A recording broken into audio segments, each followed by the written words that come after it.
So there are predominantly two different types of reactions that you're seeing in the wake of Donald Trump getting back in the White House.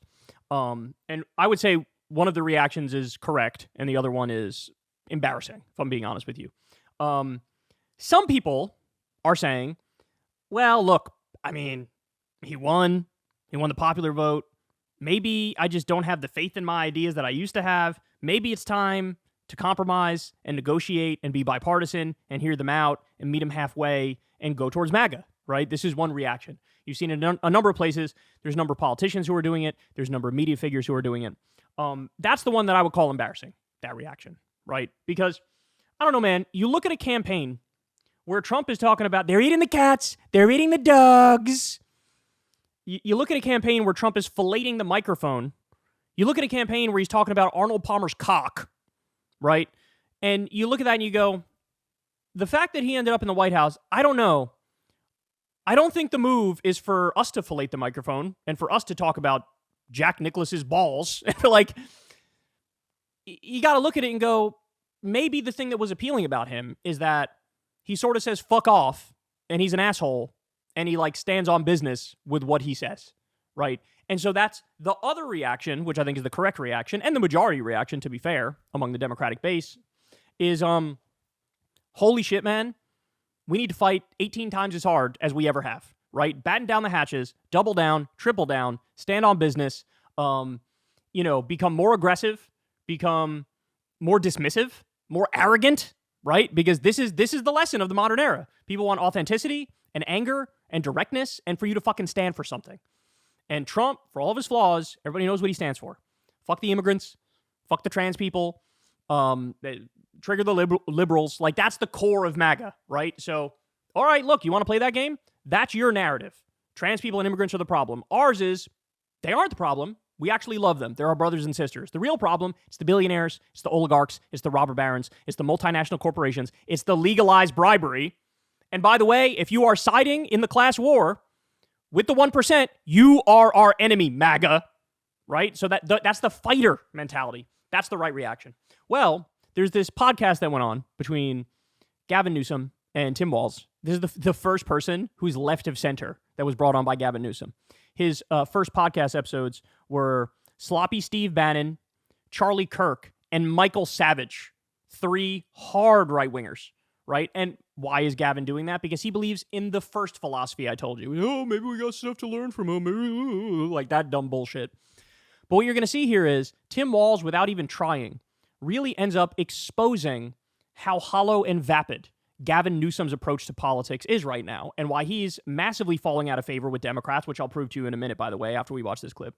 And why Tim Walz is more on the positive side of the Democratic base. People are looking at him more favorably now because of how he's been acting. So let's watch and we'll break it down. Where we want to, we challenge you to a WWE fight here type of thing. But it's a natural reaction. I think it's one of the reasons we're losing so many men. And again, it's multi-ethnic. It's not just white men. We're losing them. We're losing them to these guys online. We're losing them to people that I'm bringing on this podcast as well. That's why I brought. These are bad guys, though. These are bad guys. But they exist. So who are they talking about? Charlie Kirk, Steve Bannon, Michael Savage, people like that. Oh, we're losing to these guys, bro. So I'm bringing them on the podcast. Now, if Gavin Newsom brought these people on the podcast and fought them tooth and nail, I'd be saying, great. I'd be giving him credit. I'd be covering the clips. But he's not. He's playing fucking patty cakes with them, right? Look at Tim Walz's reaction. When these people are brought up, he's like, these are bad guys. Which reaction is more in alignment with Democratic voters and the Democratic base? I think it's Tim's. When you think of Sloppy Steve and Charlie Kirk, and Michael Savage, these are bad guys, is the correct reaction. All right, let's keep going. And we could deny they exist. They exist. Not only they exist, they persist. And they're actually influencing young kids every single day.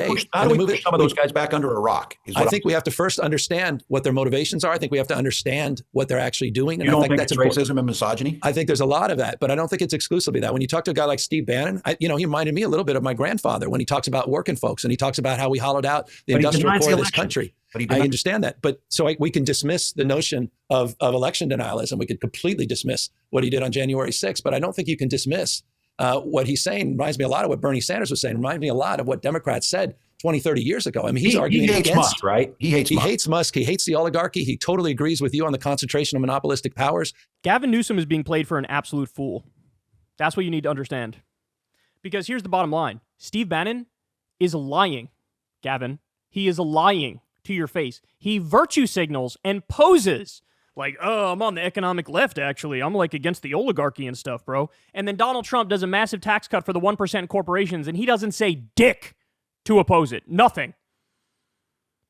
When Trump backs every single thing Elon Musk is doing, cutting the CFPB, going after Social Security, right, going after flight safety officials, he might take some shots at Elon, but then when Trump comes out and says, I agree completely with Elon, Steve goes, yes, sir. He's a poser. He's a liar. By the way, he also literally committed a massive amount of fraud, stole money from the MAGA base by telling them we're going to privately fund the border wall and just took the money. And this is a guy that you're doing, well, you got to hand it to him. No, you fucking don't. You got to fight him. That's what you got to do. Completely dismisses the notion that we should extend the tax cuts for corporations and the very wealthy. He thinks and then Trump does it, and he's got dick to say. And he still says, I want Trump to get a third term. Even though Trump cut taxes for the wealthy and corporations in the first term, they're going to do it again in the second term as they're broadcasting while raising taxes on the bottom 95%. And Mr. Populist, I'm a populist, he sees Trump do this 2 separate times and goes, he's still my guy. Well, then maybe, just maybe, you're not a populist. Maybe you're not anti-oligarchy. Maybe you're not left-wing. Maybe you're a fucking liar who uses those issues to try to trick people into supporting your fascist, regressive agenda. Lower taxes for the middle class and wants to see increased taxes. I can't message to misogynists. I can't message that women shouldn't have. But I think if we say, so the point that he's making is that, like, Gavin, these people are like beyond the pale.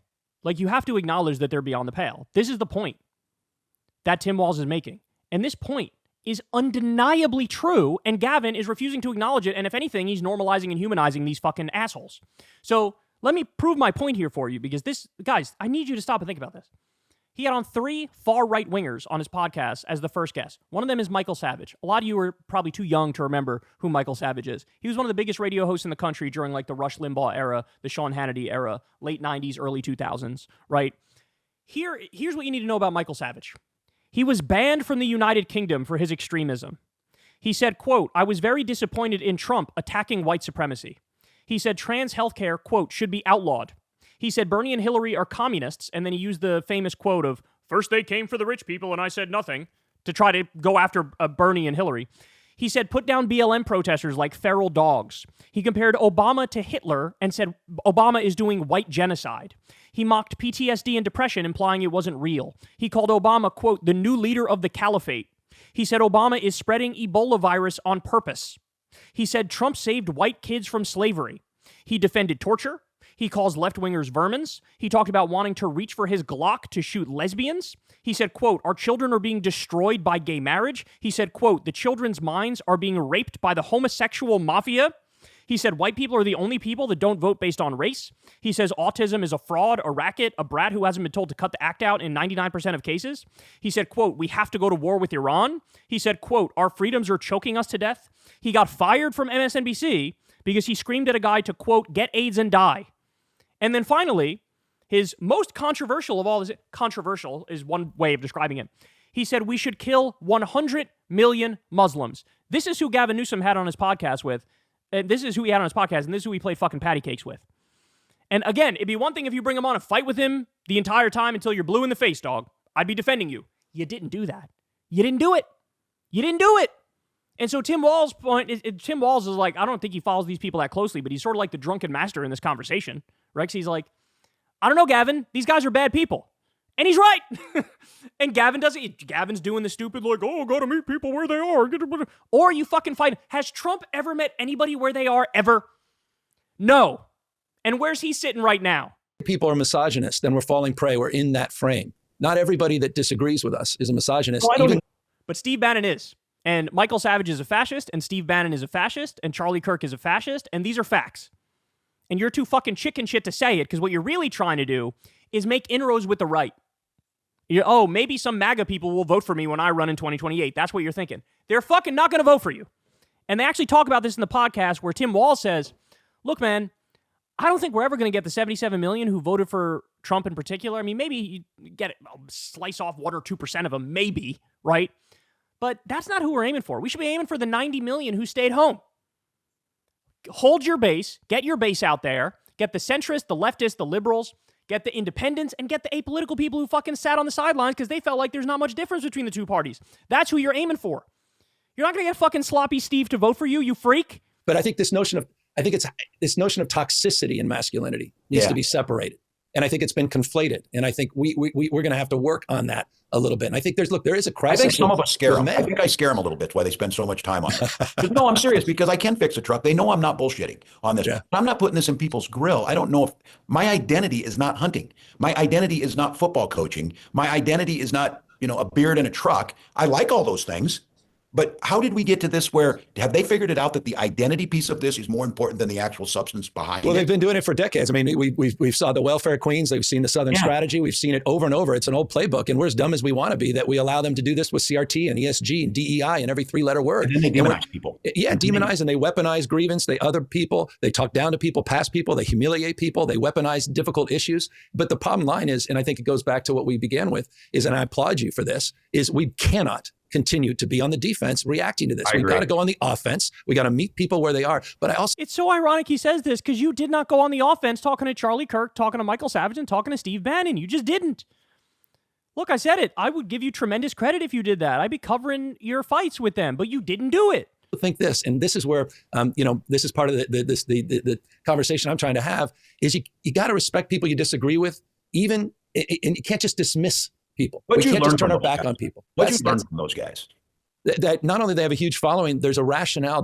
Look, for Steve Bannon, I'm not here to defend Steve Bannon. I couldn't agree with you more as it relates to what he did on election denialism. And, look, that guy, we could spend hours and hours going down the rabbit hole of Steve Bannon. But what he's talking about in terms of populism, what he's talking about in terms of working folks, what he's talking about from a global construct about what's happened to middle America and rural Americans and why they've lost trust with our party, what he's talking about with what's happening with men in this country and how they've lost their way and how they have significantly higher suicide rates, lives that more despair and isolation. I think those are real issues that our party needs to come to grips with. How did their populism win out over ours? Because I'm actually a prairie populist. That's where I think we stopped talking about those things. We're not talking about what's going on. Tim Walz did not stop talking about Gavin. He is lying. Your whole contribution to a conversation about Steve Bannon and Michael Savage and Charlie Kirk should be, they're fucking liars. They steal democratic issues economically when they feel like it's going to get them a leg up, but then really their main agenda is the cultural shit and fascism, right? Say that. It's not like, oh, he made a good point on the economy. No, they stole good left-wing arguments on the economy to lie to people and pretend like I'm going to do something for you when they're not. Oh, I'm going to lose it, bro. I'm going to lose it. I don't know how much longer I can listen to this. With men in this guy. My wife did a documentary called The Mask You Live In 15 years ago, was talking about these things. Somehow, I don't know what happened. The party never picked up on these core things. There's trend line. I mean, Scott Galloway gets it. He's a good guy across the board. There's a crisis of men and masculinity in this country. And that's a hard thing for Democrats because we want to lift up women. We want to lift up the oppressed. We want to lift up as we lift up. I always use this analogy. I don't know. I don't know what the fuck that even means. What does that even mean? There's a crisis of masculinity in this country. There's a crisis of a bunch of fucking 12-year-olds going down a YouTube rabbit hole or a fucking 4chan or Reddit message board rabbit hole where all of a sudden they start thinking Andrew Tate makes sense because he's arrogant and he's charismatic and he's a loudmouth, right? And they go, oh yeah, based, bro. Get in the kitchen, you dumb bitch. Like, that's a crisis, right? But the idea, like, what does it actually mean? There's a crisis of masculinity. And what do you want to do about it? Like, what is this conversation? It's like he's trying to rehash old right-wing podcast arguments from 5 years ago and like, bro, I discovered this thing now and I'm actually in touch with it, bro. It seems so vapid. That there's a whole bunch of people, Gavin, that see rights like a pie. If somebody gets some, they lose part of their pie. Yeah, ridiculous. It's not that way. Expanding rights that there's no one. I keep coming back to that idea and this idea of freedom that, well, that can be everybody. I don't know why they're in these small, little, narrow, divisive issues. Other than I think some of these people are masterful at it so they can get to their true goal, which is to cut taxes for the wealthy and shift wealth in their direction. Yes, that's it. That's it. He just got to it. But he's like, hey, Gavin, these people, all the things they say that you think might sound somewhat appealing or reasonable, have you considered that maybe they're using this to then get into power so they can cut taxes for the wealthy more and deliver for the robber barons? Yes!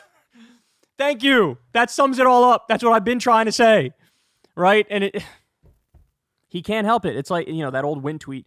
I apologize. You don't, under any circumstances, gotta hand it to ISIS, right? It's like, that's how I feel about in this moment of all times. Like, oh, you gotta give it to Steve Bannon. Like, shut the fuck up. Are you noticing the fascism in front of you? Are you noticing them disappearing random people, lying and saying they're gang members, and sending them to a slave labor camp in El Salvador?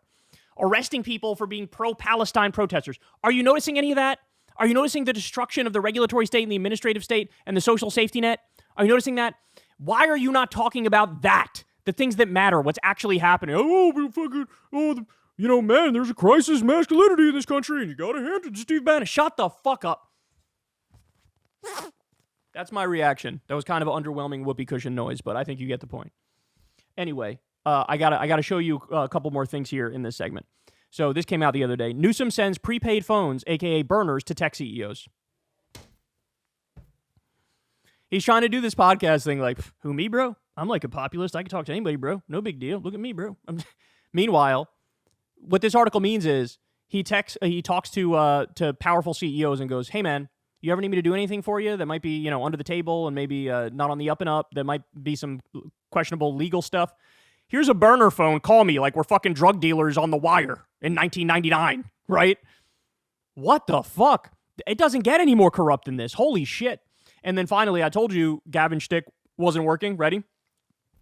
New data on the reaction to Gavin Newsom's podcast. Favorability amongst liberals has declined from 46% to 30%. People see his podcast. They see who he's talking to. They see that he's not fighting these people. And he's trying to, go with the wins. Like, bro, actually, I kind of agree with the right because you guys won, so I want to win also. So I'm, kind of like you and stuff. No big deal. People are going, that's fucking inauthentic. That's inauthentic. What do you actually stand for? While some Republicans agreed with his stances, they overwhelmingly viewed him as insincere, calling him fake and pandering.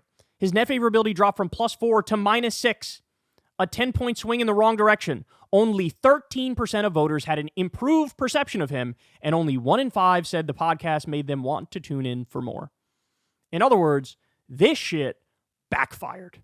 Could have done it differently. He could have just not done a podcast because he's governing a state which is basically like its own country. He could have just not done a podcast, number one. But number two, if you're going to do a podcast, he could have brought on these right-wingers and fucking fought with them.